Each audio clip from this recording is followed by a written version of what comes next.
Your relationships are going to remain toxic until you become self-aware enough to understand your own patterns and other people's patterns. People are not who they say they are their patterns. It's a person's tendency to behave a certain way in a particular situation. Toxic patterns often stem from your negative self-concept, because when you're deep down an insecure person, ਬਾਹਰ ਲੋਕਾਂ ਨੂੰ ਇਹ ਤੁਹਾਡੀ insecurity ਪਤਾ ਨਾ ਲੱਗੇ, ਉਸ ਚੀਜ਼ ਨੂੰ prevent ਕਰਨ ਲਈ ਤੁਸੀਂ ਹਮੇਸ਼ਾ overcompensate ਕਰੋਗੇ. Example, we see all these celebrities with all this money and all these amazing partners ending up cheating on them and just making a fool out of themselves. But what's really going on is these toxic patterns and deep down emotional wounds that are not being worked upon. Someone who respects themselves, someone who sees themselves highly, does not engage in activities that reflect badly upon their character. At the same time, it's very important to understand that not everybody is aware of their patterns. Sometimes people do know that they make mistakes, they go out of their way to hurt people just to protect their pride and ego, but they're not aware of what's going on beneath the surface. Another example, if someone's pattern is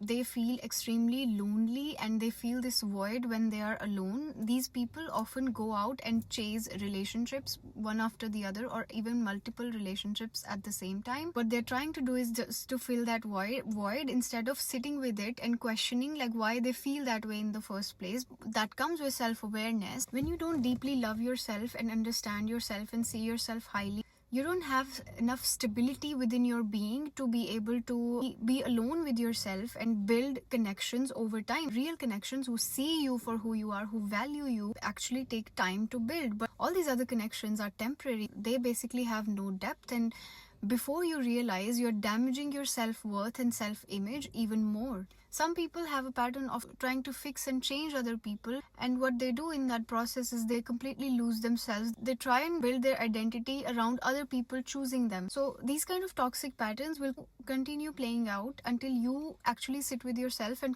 confront yourself around all of these ways you hurt yourself and others, and at the same time you claim to be this person who wants harmony and peace, and you're doing things that are completely opposite. And if you want to start working on improving these toxic patterns, you have to start learning to love yourself and improve your self-concept.